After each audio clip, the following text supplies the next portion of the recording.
어떤 며느리가 시어머니한테 문자를 넣은 거야. 카톡을.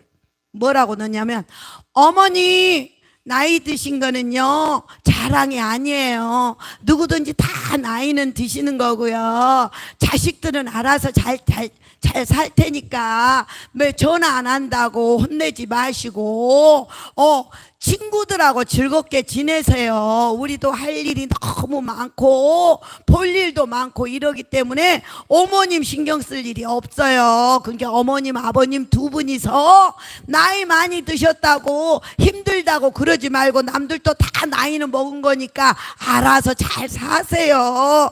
그리고 이번 제사에 시할아버지 제사에 제가 보지도 못한 시할아버지 제사에 제가 가서 뭐 하겠어요. 그래서 저는 감으로 여행을 가요. 대신에 제사 비용 10만 원 보냅니다 어머니. 이러고 보낸 거야 카톡을.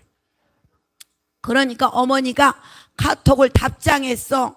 뭐라고 했냐면, 아이고 아가 그렇게 큰 돈을 보냈냐, 너무 고맙다. 아이고 이번 제사 때 못 온다고?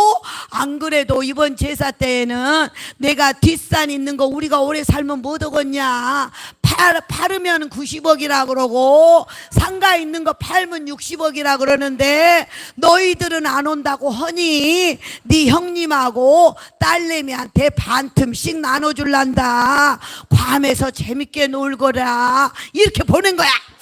그러니까 며느리가 금방 카톡이 왔어. 어머니 우리 친정 엄마한테 보낸다는 걸 잘못 보냈어요. 세상에, 어머 세상에, 제사에는 제가 이번에 꼭 가서 전도 붙이고 해야죠. 아유 어머니 오늘따라요 어머님이 너무 좋고 친엄마 같은 생각에 엄마라고 부르고 싶네요 엄마. 이렇게 카톡을 보낸 거야. 그러니까 시어머니가 답장을 똑딱 한 거야.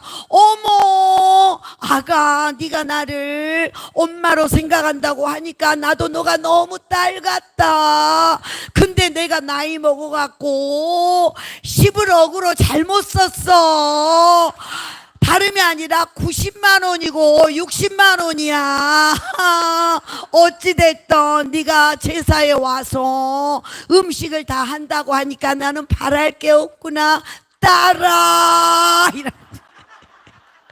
그러니까 가는 방망이 오는 홍두깨야. 그리고 사람이 살다 보면은요 공부를 많이 잘한 사람은 지식이 쌓일지 모르지만 나이를 많이 먹게 되면 지혜가 쌓여.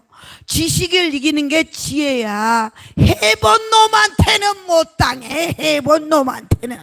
예.